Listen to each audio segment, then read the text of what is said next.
నమస్కారం ప్రసాద్. నమస్తే sir. So చూస్తుండగానే డైరెక్టర్ అయిపోయారు, ప్రొడ్యూసర్ అయిపోయారు సార్. రారాజు చాలా ఎక్స్పెరిమెంటల్ ఫిల్ము.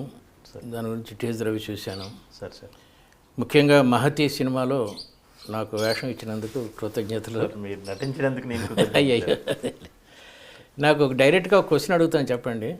చాలామంది కొత్త డైరెక్టర్లు తమే రాసుకొని, తమే స్క్రిప్ట్ రాసుకొని, తమే కథ రాసుకొని, తమే ఆహా ఓహో అనుకొని తమే రిలీజ్ చేస్తున్నారు కదా ఈ మధ్య చాలామంది. సార్ మా రోజుల్లో మేము కోదండరామరెడ్డి, రాఘవేంద్రరావు వాళ్ళ దగ్గర పనిచేసేటప్పుడు మాకు స్టోరీ రైటర్ ఉండేవాడు, ఒక స్క్రీన్ ప్లే రైటర్ ఉండేవాడు, ఒక డైలాగ్ రైటర్ ఉండేవాడు, తర్వాత దర్శకుడు వాటిలో ఏది బెస్టో తీసుకునేవాడు. ఏది బెటర్ అంటారు? రెండు ఓకేనా లేకపోతే? రెండు ఓకే సార్. అప్పటికే అదే అద్భుతం, ఇప్పటికి ఇది అద్భుతం సార్. ఓకే సార్, నా ఒపీనియన్ ఏంటంటే, ఇప్పుడు తను రాసుకున్న దాన్ని తను చెప్పగలడమైనా, తను తీయగలడమైనా బాగా తీస్తాడని ఒక చిన్న ఒపీనియన్ సార్. ఇప్పుడు వేరే వాళ్ళని మెప్పించి వాళ్ళతోటి చేసే కాకుండా నేను రాసుకున్న కథని నేను ఇమాజిన్ చేసుకుంటూ రాసుకోగలను. నేను చెప్పే విధానంలో మీలాంటి వాళ్ళకి నేను సార్ ఇలా ఉంటుంది ఇలా ఉంటుందని నేను చెప్పగలను.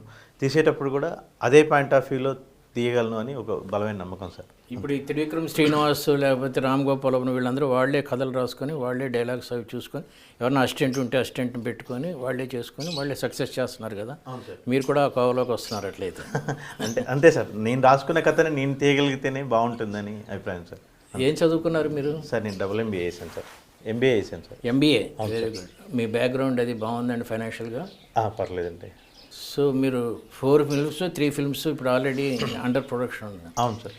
సాధారణంగా రామానాయుడు వాళ్ళు అలా చేస్తూ ఉంటారు, 4-5 ఫిల్మ్స్ ఒకసారి చేస్తూ ఉంటారు. సార్ మీరు ఫస్ట్ బిగినింగే ఇన్ని ఫిల్మ్స్ చేసుకొని ఇంత ఫైనాన్షియల్ కన్స్ట్రైంట్ సార్ అలా చేస్తున్నారు. ఏంటి మీ ఉద్దేశం? మీరు బిజినెస్ మ్యాన్ అన్నారు కాబట్టి చెప్తున్నాను. అవును సార్, బిజినెస్ మ్యాన్ అన్నాను కాబట్టి అన్నిట్లలో ఒక different fruits in one basket అన్న టైప్లో సార్. ఏం లేదు సార్, యాక్చువల్గా మేము మాతృ మూవీతో ప్రొడక్షన్లోకి వచ్చాం సార్. మాతృ మూవీ ప్రొడక్షన్ చేస్తూ ఉండగానే ఈ రారాజా అనే ఐడియా వచ్చింది. దాంతో మాతృ షూటింగ్ కంప్లీట్ అవ్వకముందే రారాజా షూటింగ్ కంప్లీట్ చేశాం సార్. ఆ తర్వాత అన్ఎక్స్పెక్టెడ్గా మన సుహాసిని గారికి స్టోరీ చెప్పడం, వారు ఇమీడియట్గా డేట్లు ఇవ్వడం, వాళ్ళు డేట్లు ఇచ్చినాక ఇంకా పెండింగ్ చేయొద్దని చెప్పేసి ఇమీడియట్గా షూటింగ్ స్టార్ట్ చేయటం, మధ్యలో మిమ్మల్ని కలిసి మీకు చెప్పడం, ఇమీడియట్గా షూటింగ్ కంప్లీట్ చేశాను సార్. అది షూటింగ్ మొత్తం కంప్లీట్ అయిపోయింది సార్. మాది కూడా రారాజు నేను నాకు స్టోరీ తెలుసు సార్. చాలా డిఫరెంట్ కాన్సెప్ట్ అని విన్నాను. ఏంటి అసలు దాని గురించి కొంచెం చెప్పండి. భార్యాభర్తల మధ్య జరిగే కాన్సెప్ట్ సార్. మధ్యలో ఒక పర్సన్ ఎంటర్ అయితే ఎలా ఉంటుంది, తర్వాత ఆలోచన లేకుండా ముందుకు వెళ్ళిపోతే పరిస్థితులు ఏంటి, ఇది స్టోరీ. అంతే సార్.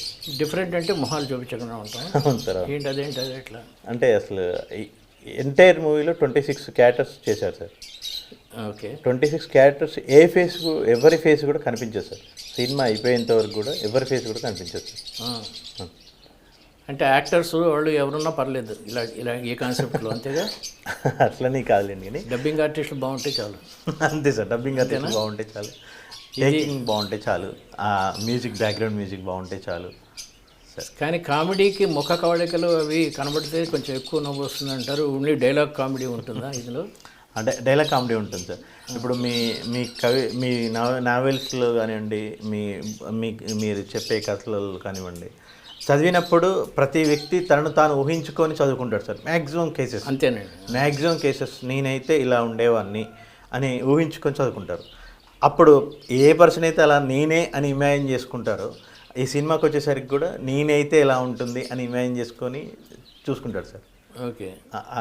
అదొక్కటి మాత్రం. అంటే ఒక మర్డర్ జరిగినప్పుడు కత్తి ఒకటి చూపిస్తారు, పొడవటం చూపిస్తారు, అంతవరకు బ్లాక్ పెడతారు సార్. తర్వాత శవాన లాగాల్సి వస్తే ఓన్లీ కాళ్ళు తల కదులుతుంటే చూపిస్తారు. ఇది డిఫరెంట్ కాన్సెప్ట్ కదా. అవును సార్, చాలా డిఫరెంట్. మ్యూజిక్ డైరెక్టర్ ఎవరు? శేఖర్ చంద్ర సార్. మ్యూజిక్ చాలా ఎక్కువ పని ఉంటుంది కదా అతనికి.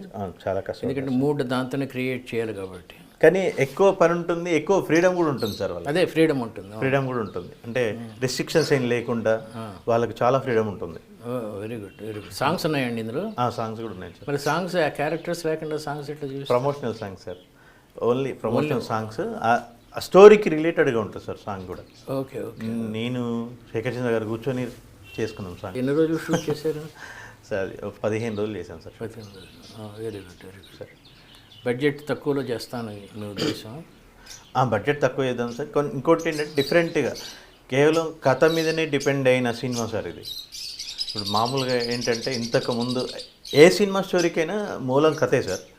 కానీ ఇప్పుడు ఏంటంటే ఇంతకుముందు సినియారియాలో హీరో పలానా హీరోని, పలానా హీరోయిన్ని, పలానా క్యారెక్టర్ ఆర్టిస్ట్ని చూసుకొని ఆ సినిమాకి వచ్చేవాళ్ళు. కానీ ప్రస్తుతం ఉన్న కాలంలో అందరూ కూడా స్టోరీ బాగుంటేనే వస్తున్నారు సార్. అది ఎంత పెద్ద హీరో కానివ్వండి, ఎంత చిన్న హీరో కానివ్వండి, స్టోరీ బాగాలేతే పక్క పెట్టేస్తున్నారు సార్. Very good. కేవలం కథనమే సినిమా అన్న ఉద్దేశంలో తీసిన చిన్న ఎక్స్పెరిమెంటల్ మూవీ సార్. ఎంతండి duration? 99 minutes sir. 99 minutes, 1 hour 40 minutes అంతే సార్. ఓకే. ప్రమోషనల్ యాక్టివిటీస్ మరి బాగా చేస్తున్నారు. వాల్ పోస్టర్స్ ఎలా వేస్తారు? ఫోటోలు ఉండవు కదా. టైటిల్ అదే సినిమాలో ఉన్న క్యారెక్టర్స్ని ఫోటోలు తీసి వేస్తున్నాం సార్ అంతే. ఓకే. పోస్టర్స్ బాగానే ఉన్నాయి, ప్రమోషన్స్ బాగానే ఉన్నాయి. మొన్న తమ్మారెడ్డి భరద్వాజ గారు కూడా అదే అన్నారు సార్. ఏమని?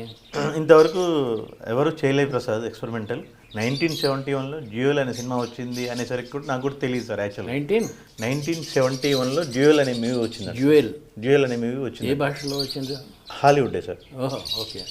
కానీ ఆ దాంట్లో కూడా ట్రక్ కారు కనిపిస్తుండే అన్నారు. కానీ దాంట్లో ఒక పర్సన్ కూడా కనిపించాడు. కానీ మన మూవీలో అసలు ఏ పర్సన్ కనిపించారు సార్. అసలు ఒక్క పర్సన్ కూడా కనిపించారు. జేడీ చక్రవర్తి గారు వీళ్ళందరూ కూడా అసలు మొత్తం not only Indian screen, total world wide స్క్రీన్లో కూడా ఇంతవరకు ఫేస్ కనిపించకుండా సినిమా రాలేదు. ఓకే అని అప్రిషియేట్ చేస్తున్నారు సార్. Okay okay okay. రిస్కే కదా కొంచెం. రిస్కే కదా సార్. మీరు ఎక్కడో రాశారు sir, no risk no story అని. అవునండి. No success, no risk no story no success అని రాశారు. అవునండి, అవును సార్. కానీ బాగా చేస్తున్నారు ఇది. కానీ సక్సెస్ అయితే సార్ చాలామంది అటెంప్ట్ చేయొచ్చు. హీరోస్ కూడా అక్కర్లేకుండా స్టోరీ బలంగా ఉంటే సార్. ఇప్పుడు సింగిల్ మ్యాన్తో చేశారు కదా, సునీల్ దత్తో యాదైన ఒక సినిమా వచ్చింది ఇందులో, ఒకడే ఆర్టిస్టు. అలాగే డైలాగ్ లేకుండా సంగీతం శ్రీనివాసరావు గారు ఒకటి పుష్పక విమానం ఒకటి చేశారు. ఇది థర్డ్ సక్సెస్ అవుతుంది. థర్డ్ ఫిల్మ్ అవుతుంది సార్ ఈ టైప్ ఆఫ్ జోనర్లో. అవును సార్. ఏమేమి సినిమాలు చేశారండి ఇప్పటికి మీరు? సార్ ఇప్పుడు మాతృ ప్రొడక్షన్ చేశాను. Production sir. మీరు ప్రొడ్యూసర్? ప్రొడ్యూసర్ చేశాను సార్. డైరెక్టర్ వేరే సార్. ఓకే. దాంట్లో 3 songs నేనే రాశాను సార్. మళ్ళీ ఈ రారాజు ఇది ఒకటి సార్. మళ్ళీ మనం అందరం కలిసి రారాజులో సాంగ్స్ కూడా మీరే రాశారు? నేనే రాశాను. ఇప్పుడు మహతిలో అంటే ఇంకా ఆడియో సిట్టింగ్స్ ఏం జరగలేదు సార్. ఇంకా సాంగ్స్ చేయలేదు సార్. మీరే రాస్తారా? స్టోరీ నేనేం రాయను songs. Depends upon situation. Okay. వాళ్ళు మన మ్యూజిక్ డైరెక్టర్లు ఇచ్చిన ట్యూన్ బేస్ చేసుకొని రాయటం కదా సార్. అదేలేండి. స్టోరీ మాత్రం అంతే అయిపోయింది sir. Talkie part completed sir. ఇప్పుడు మీరే సాంగ్స్ రాసి, మీరే డైలాగ్స్ రాసి, మీరే స్టోరీ రాసి, యాక్టర్స్ లేకుండా చేస్తే సినిమా ఫీల్డ్ వాళ్ళు గొడవ పెట్టేస్తారు కదండి. అయ్యో అట్లా ఏం లేదు సార్. ఇంకోటి నేనేదో మార్చాలి కదా, మీ అభిరుచి అంతే సార్. అభిరుచి అంతే. జస్ట్ ఒక ఎక్స్పెరిమెంటల్ లాగా ఇలా కూడా చేయొచ్చు అని చూపించడం కోసం సార్. ఇప్పుడు రారాజులో ఫేసెస్ చూపించాను. ఇలాంటి స్పెషాలిటీ మాతృలో కూడా ఉందా ఏమన్నా? ఏం లేదు సార్. కానీ జేడీ గారు అడిగారు, జేడీ గారి కోసం ఒక స్టోరీ రాసాము. సినిమా మొత్తంలో కూడా అన్ని క్యారెక్టర్స్ ఏం కనిపించకుండా ఒక జేడీ చక్రవర్తి గారే కనిపిస్తారు. అంటే ఎవరితో మాట్లాడతాడు? అందరితో. మదర్తో మాట్లాడతాడు. మదర్ ఉండదు? మదర్ ఉంటుంది. మదర్ ఫేస్ చూపించాం అంతే. సజెషన్ తీసుకుంటాం. ఓకే. అది టైం పడుతుంది సార్, చాలా టైం పడుతుంది. ఇంకా లైన్ అయితే ఓకే అయింది, కానీ ఇంకా 2 years పట్టచ్చు, 3 years పట్టచ్చు. జేడీ గారి డైరెక్షనా మీ డైరెక్షనా? నా డైరెక్షన్లో జేడీ గారితో యాక్ట్ చేస్తారు ఆయన. యాక్ట్ చేస్తారు. మాతృకి ఇంకా ఏంటండి స్పెషాలిటీస్? మాతృలో అందరు కాస్టింగ్ అంతా పెద్ద కాస్టింగ్ సార్. మాతృలో సార్ ఆమని గారు, రోజాపూలు, మన శ్రీరామ్ గారు, రవి కాలే గారు, దేవి ప్రసాద్ గారు, అందరూ కూడా మంచి కాస్టింగ్. అందరూ కూడా సాంగ్స్ ఉన్నాయి. అందులో కూడా సాంగ్స్ ఉన్నాయి. ఇప్పుడు ఈ పిక్చర్ రారాజులో సాంగ్స్ ఎక్కడ షూట్ చేస్తున్నారా? బయట లొకేషన్స్? లేదు సార్, ఒకటే సాంగ్ అయిపోయింది సార్. ఆల్రెడీ సాంగ్ అయిపోయింది. March 7th రిలీజ్ పెట్టుకున్నాం సార్. మహతిలో సాంగ్స్ ఎక్కడ షూట్ చేస్తున్నారు? ఒకటి కొడైకెనాల్ అనుకున్నాం సార్, సుహాసిని గారిది.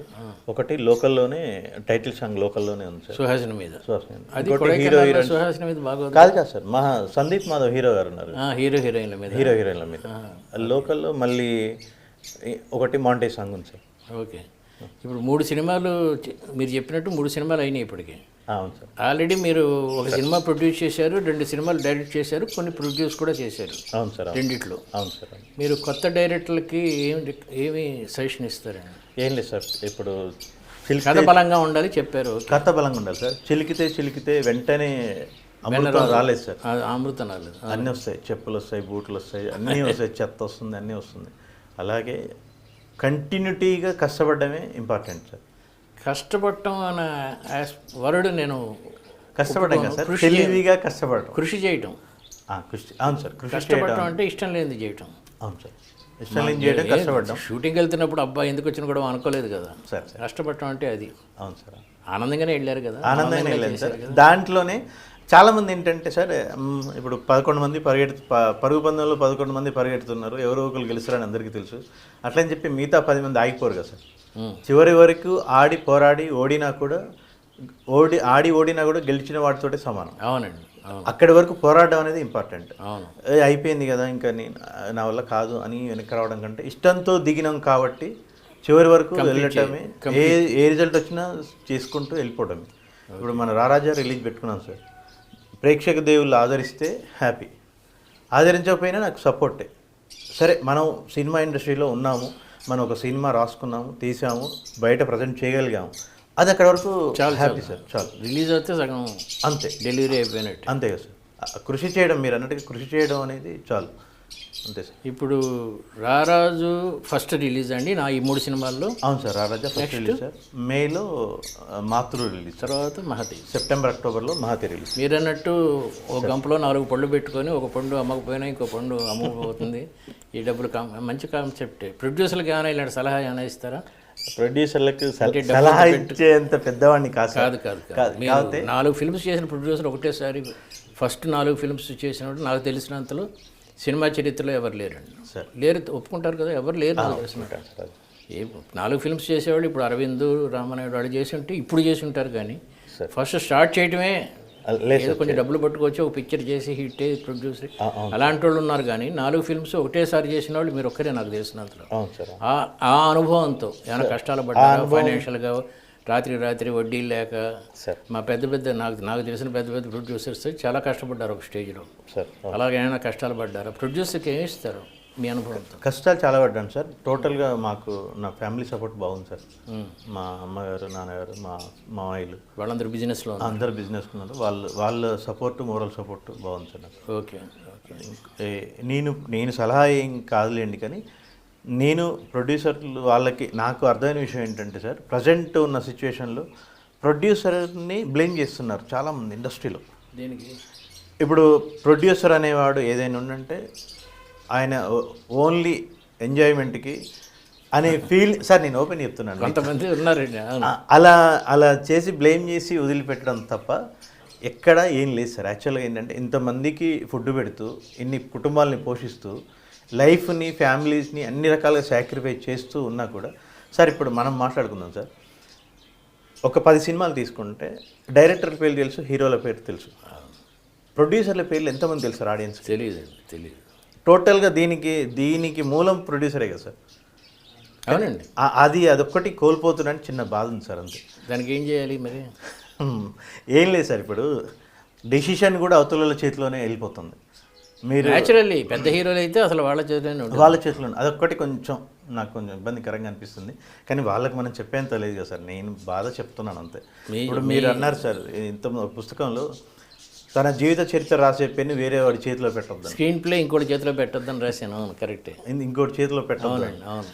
అలాగే మనం తీసుకోవాల్సింది ఫైనల్ స్టోరీ, నచ్చాల్సింది ప్రొడ్యూసర్ సార్. ఫస్ట్ సినిమా తీయాలంటే అక్కడి నుంచి తను నచ్చిన స్టోరీని ఇన్వెస్ట్మెంట్ చేయడానికి రెడీ అయిన ప్రొడ్యూసర్ మిగతా విషయం డెసిషన్ తీసుకొచ్చేసరికి నీరు గారిపోతున్నారు.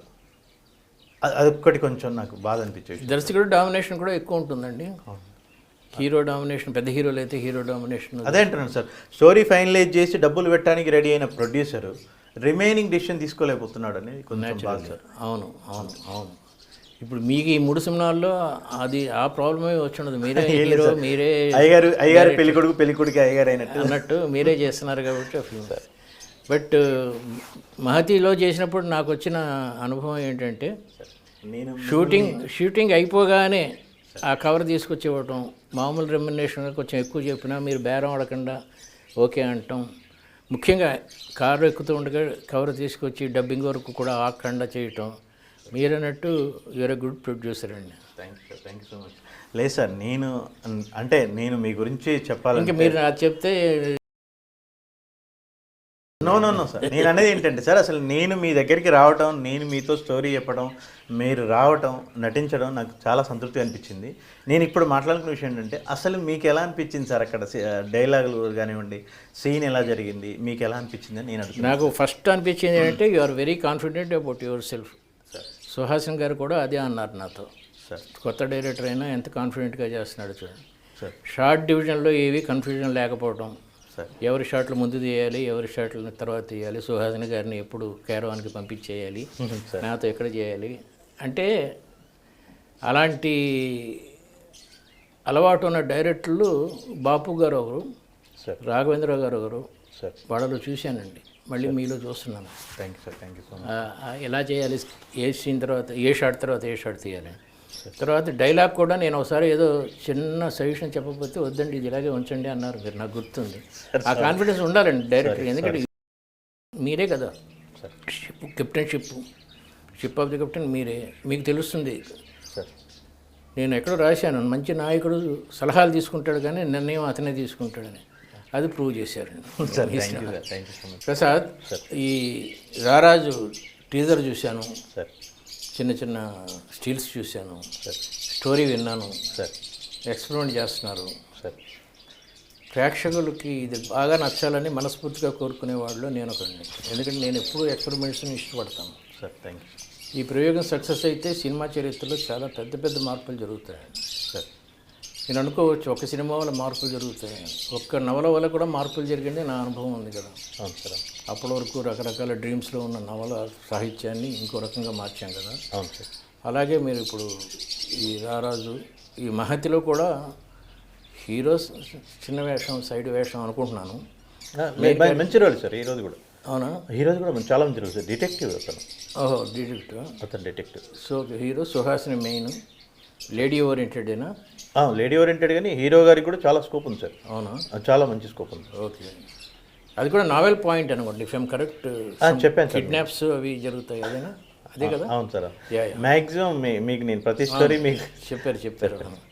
అంటే ఎన్నో స్టోరీస్ వల్ల కన్ఫ్యూజ్ అయ్యాను. ఆ కిడ్నాప్స్ కాకపోతే ఏంటంటే ప్రతి స్టోరీ నేను మీకు ముందు వచ్చి మీకు చెప్తున్నాను. ఆ వెరైటీ, స్టోరీలో వెరైటీ ఉంటాం సార్, ఇందులో టేకింగ్లో వెరైటీ ఉంటాం సార్.